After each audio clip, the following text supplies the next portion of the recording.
I am back. So I am leaving my first appointment with the probation office.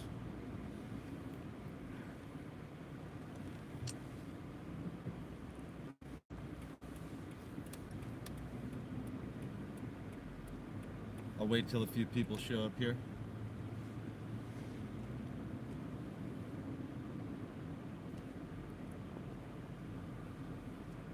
What's up, MF Jones? Rosebuzz Kelly Villalobos? Is that how you pronounce your name correctly? How are you?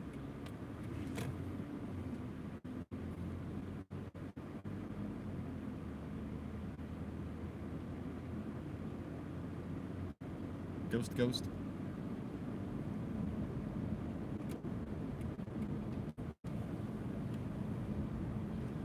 All right. So I signed into a contract. I had no choice. Otherwise, I would have been held in contempt of court. Talking about my court case. Signed into a contract that basically removed all of my rights, and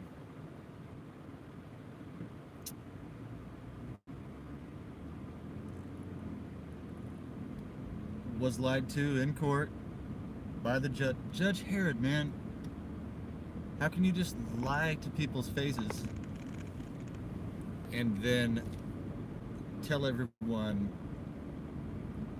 tell the truth, tell the truth. You don't tell the truth, we're gonna do this or that. When the entire system is operating on lies. It's I get why people are so frustrated with the system, with the way things operate, with the tyranny that is going on here in the United States, the power and control to control people, and just destroy lives. So I was told that when I entered into this plea agreement, that I would go see the probation officer, and I talked about this in my last video. I was told that the probation officer would make a determination whether I needed psychological evaluation or not. And I was thinking to myself, how does a probation officer evaluate if a person needs psychological evaluation or not? Are they qualified as a psychologist or a psychiatrist? And I'm in my meeting with he was a real nice guy, actually. Real professional. So I guess I need to find a different place to put this phone. So, phone overheated. I'll just hold it down here by the air conditioner, and you can't hear it. So anyway, the judge told me, and I guess I need to request the official transcripts from the court now. But the judge told me that the probation officer would make a determination whether I needed psychological evaluation or not. And yeah, I'm back. I didn't really believe that, but I had no other option other than to sign this plea deal, or they would have held me in contempt of court. I guess, I don't know. They don't tell you. The attorney's worthless, so that's what I was told. And then I go in and I speak with this guy, and I'm reading through they make you read out loud the terms of probation, and they say they're not recording it, but I don't know if I really believe that or not.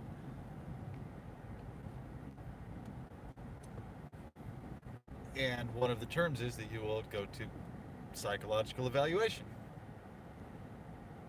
And it's basically a mandatory thing, it seems like.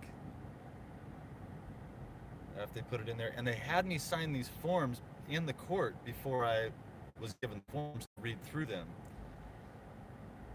And I even told them, I said, I'd rather get these forms. And they're like, well, you just have to sign on this thing and then we'll give them to you. Which, whoever enters a contract without reading it first,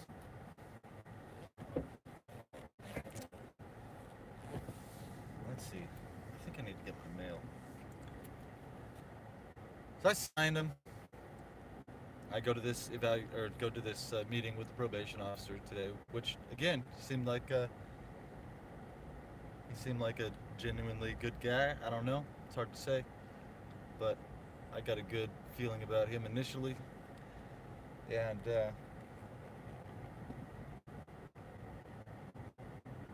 in the contract it says psychological evaluation. I have to go see a psychiatrist or psychologist probably. Who knows? They want you on prescription medication, and as I was reading through that, I said, "Nah, I'm not going to allow anybody to put me on prescription medication. I clearly don't have any mental issues. Documented this for years now, and proven what's going on. But I have to prove that in a court. You know, they won't just take your proof; they'll ignore it." And so that's one of the stipulations of probation. Now, if I violate probation, they put me back in jail.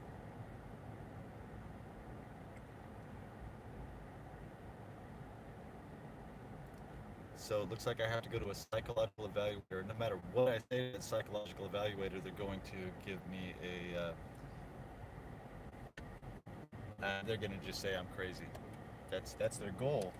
That's their goal to do that. And then anything that I say after that point in court, in anywhere, will be dismissed basically. Because anything that you disagree with, they can just pull that card and go, "Oh, well, you're crazy." What? No, actually, you're not. You're not listening to the information that I'm providing.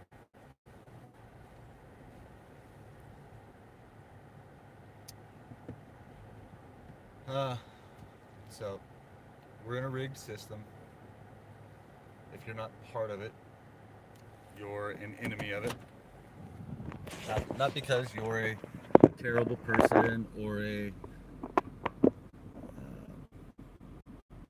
terrorist or whatever the thing is that they want to call you, but because that's the way they can use the system as a weapon. Period. And it's criminal. There's no other word for this system that I've been put through than criminal. And one of the yeah, it does sound like being railroaded. Daniel Holtzclaw got railroaded.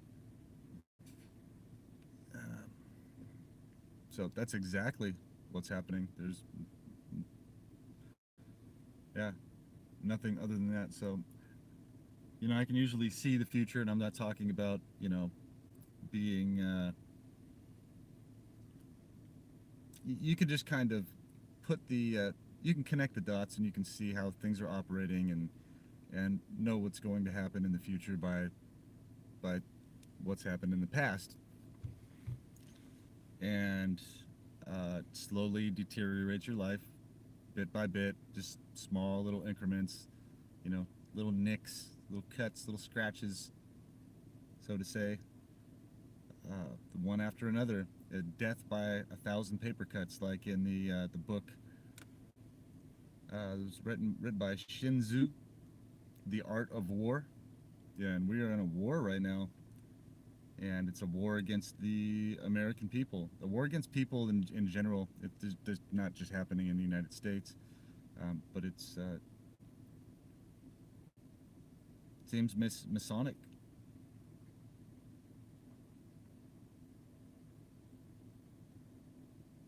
Yeah, it is their goal. Yep, it is their goal, and that's too bad. That's too bad because we live in a world of lies, and truth is the ultimate crime. It seems like.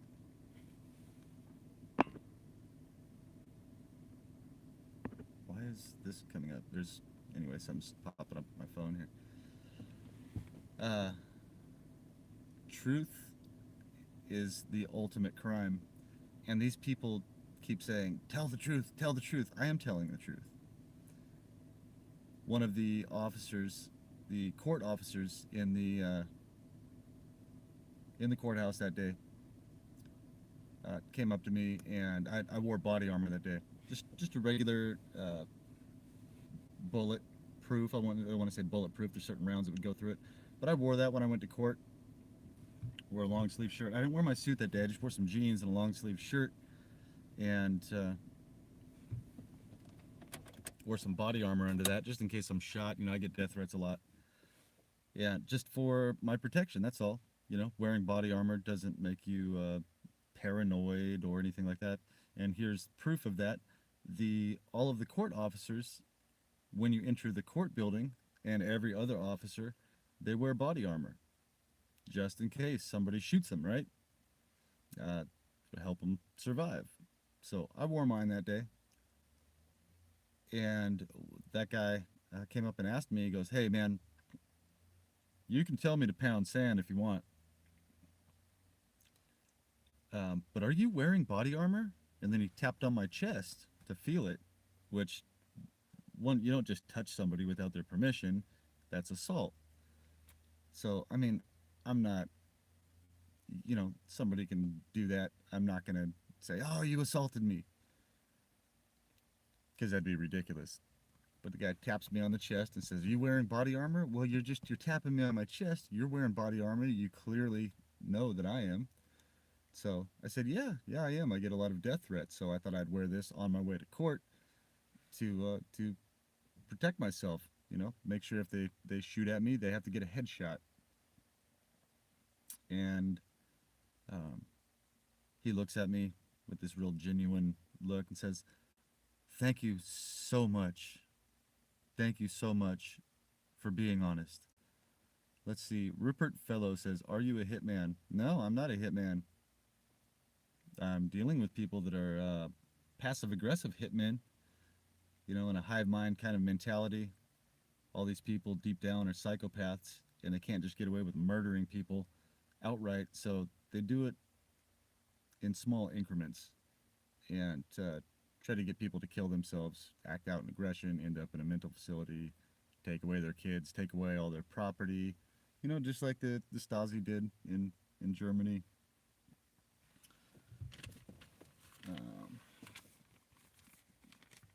There's other groups that have taken part in that. Yeah, I think somebody asked me if I'm a hitman because I look like there's a guy in some movie that was a hitman, and I have a bald head, and I wear sunglasses and a suit. So, they might as well ask a black person if they're a criminal just because they're black, or ask somebody if they are an illegal immigrant just because they're Hispanic. That's kind of the same thing. Assuming. So, no, I am not a hitman. There are people out there that are, and they refer to me or other people like myself that have a high value on their life as whales. And so that's what I'm called a lot. I'm called a whale. And now a whale, like, say you go to, I'll turn this back on actually. Say you're a billionaire, right? And you go to Vegas and you gamble and you get in over your head and you end up owing the... Wow, so this phone is overheating really fast.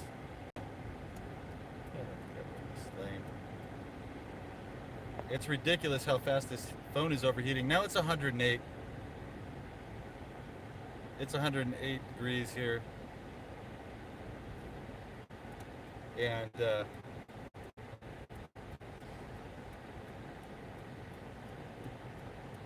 I could see how the phone would overheat kind of fast in the window, but I was sitting in my garage actually.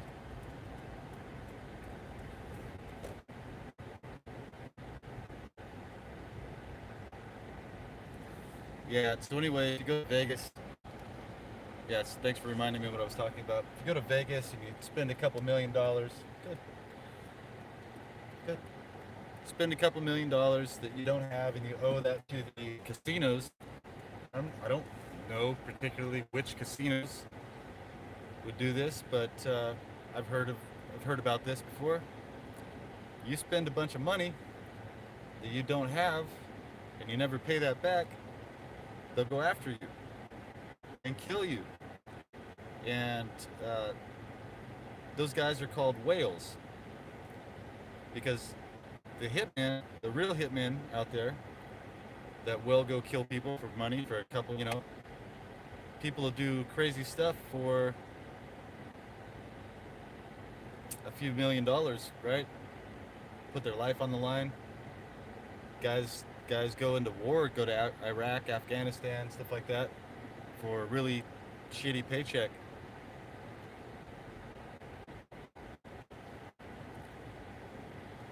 And let's see. Red car.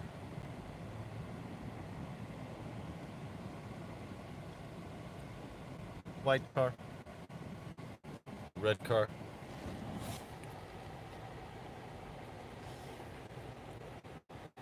I was gonna go into Taco Bell, but I changed my mind.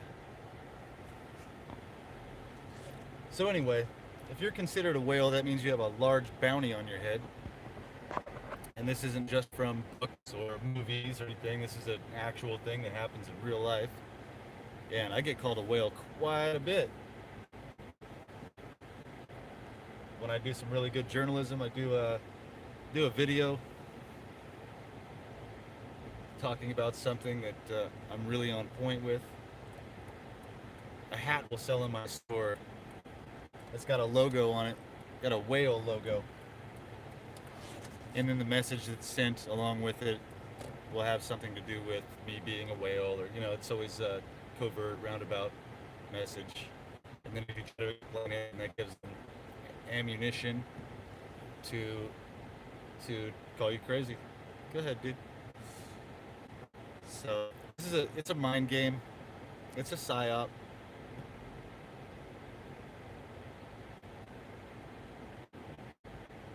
And there really isn't much you can do about it, I'm sorry to say. But I'm gonna just keep going along with the program here. See what they put me through.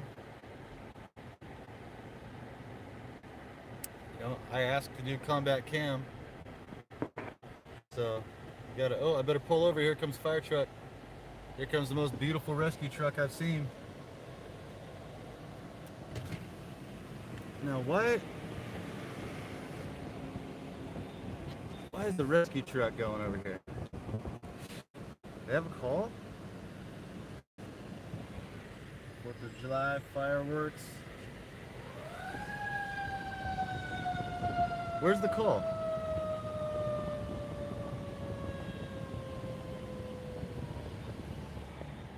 Where's the call?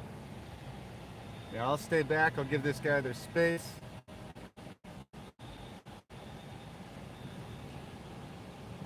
But I can do some journalism, right?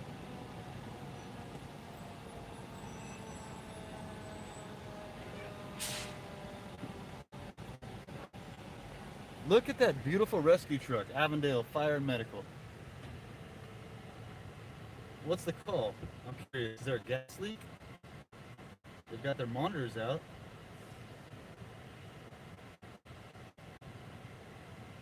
Those look like gas monitors.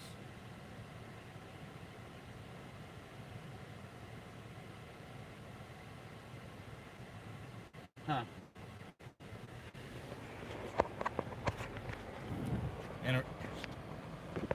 Interesting timing on that one. So apparently there was a call as I'm leaving the parking lot here in Subway. So I'm kind of hungry.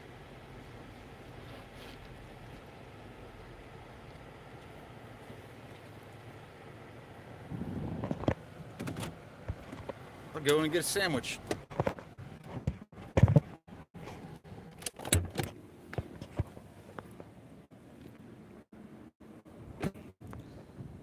battery to my monitor.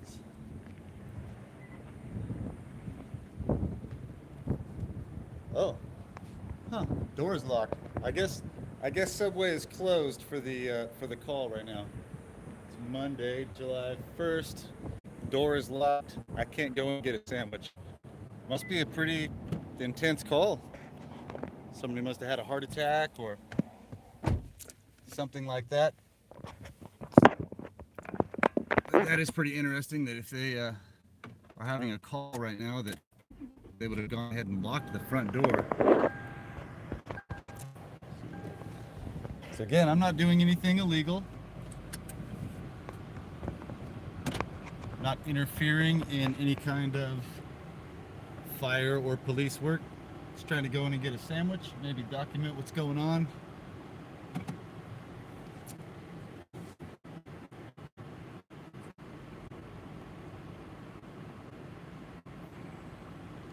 Who better than to report on fire incidents than a former firefighter, right?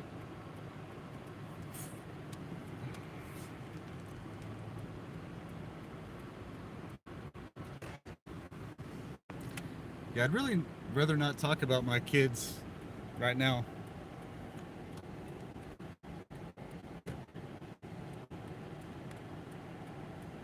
Somebody asked me how my daughter was doing through all of this. You can imagine it'd be stressful for anyone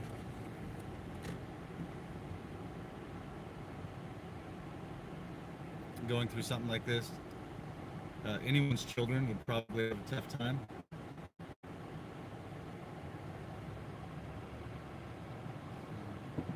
Huh. Now, PD showing up at this place back here. Impeccable timing. So, there's really nothing else I can do other than continue documenting this, and even if my YouTube channel is completely censored, it's not getting out to anyone. I know all of this information is being stored in different places here in the United States, and possibly even outside of the United States, which would be terrorism, domestic terrorism. So now, one thing I've noticed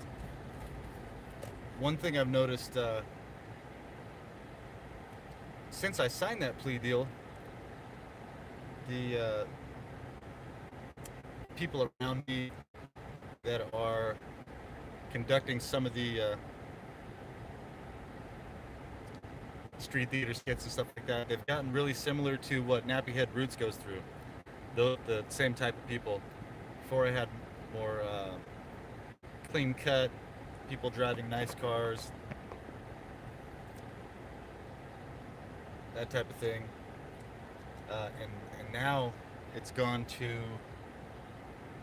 people that are clearly on drugs or acting like they're on. No, some of them you can just tell by looking at their face, looking at their mannerisms and their actions, that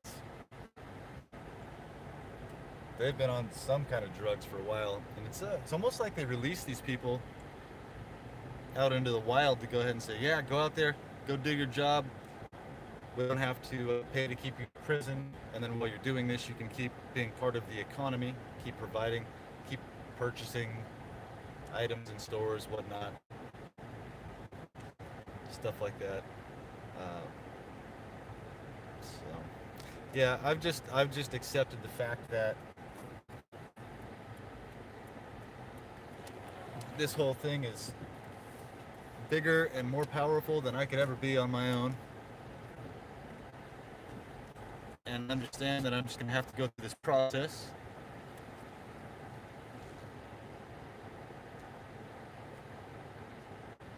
And watch it all unfold. And I don't know, I don't see myself making it through this probation process if I'm going to continue doing journalism, which I guess try temp work. That's funny, I just watched a documentary on temp work yesterday.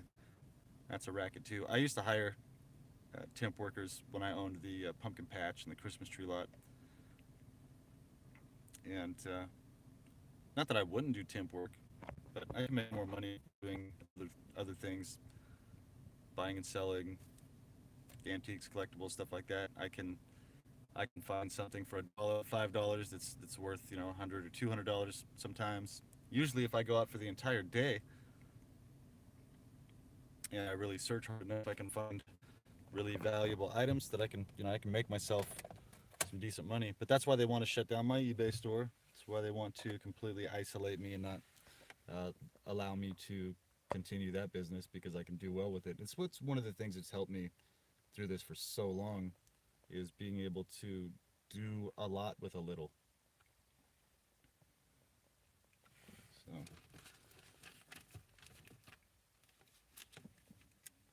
so there's that. Uh, the probation officer said he would be by the house within 2 weeks to see my residence and look around and stuff like that. Make sure I'm all legal and safe and whatnot. Have a safe environment, uh, which if that was really the case, that they were trying to make sure there was a safe environment. No, I don't have weed anymore. Uh, got rid of everything. Threw my smoking devices away. Uh,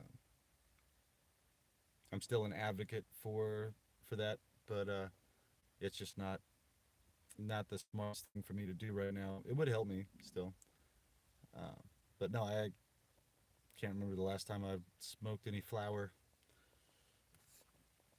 or drank. So they try to say, "Oh, these people have an addiction." Really? That's funny. The only addiction I have is nicotine. That's the only addiction I have. That's one of the toughest things to get rid of. And I never was uh, I was never a smoker. Never smoked cigarettes until I started going through the overt part of this. My son lived here, and he was standing there having a smoke. I was like, "Hey, let me have a drag of that," and then it helped calm me down a little bit. And next thing you know, I'm addicted to cigarettes. And I thought, God, these things are gonna kill me. And so I quit doing that, and I picked up this vape, and I realized, wow, this vape is really expensive, and that's an addiction also. You can get addicted to that. So that's basically the last thing that I have that I need to get rid of. So just try to set this thing down on the opposite side of the house so I don't just pick it up, whenever I feel like it.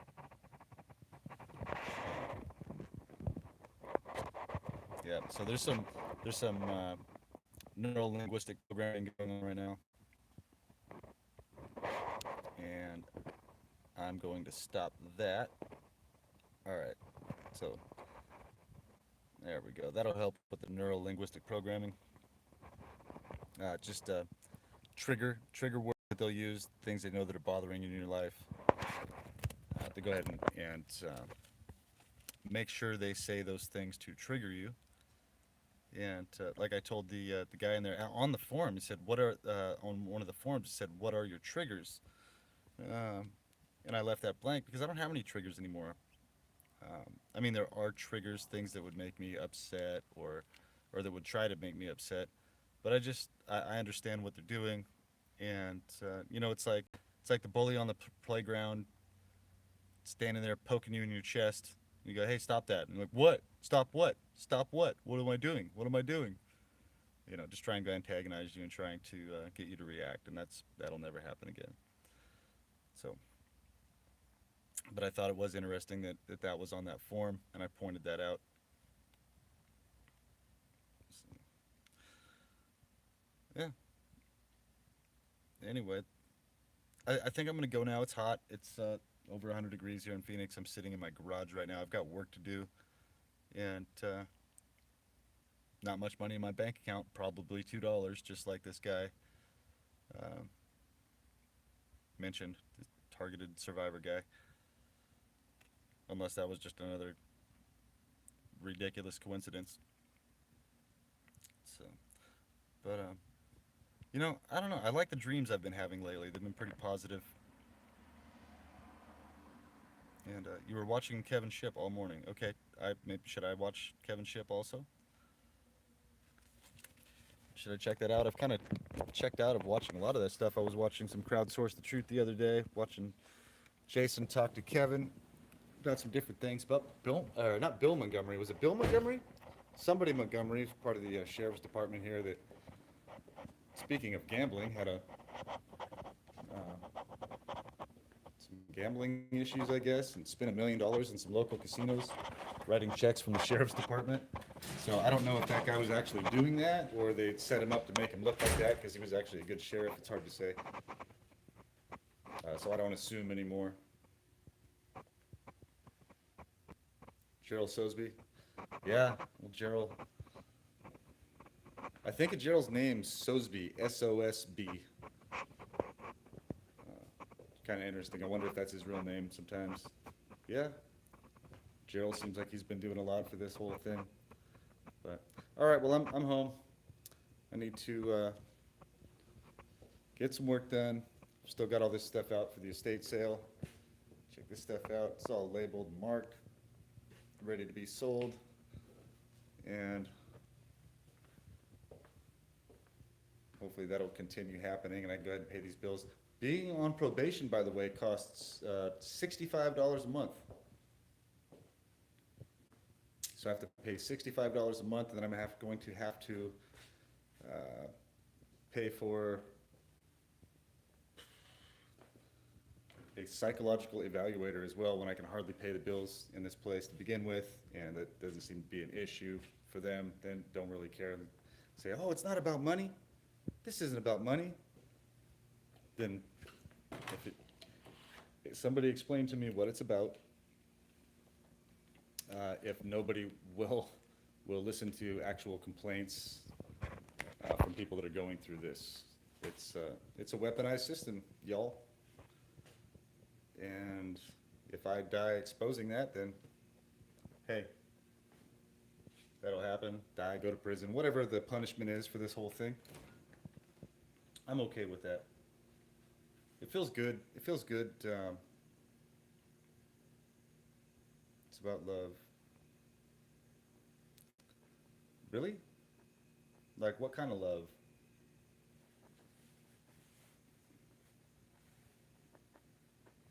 Hmm. All right, I'm out. Everybody have a good day.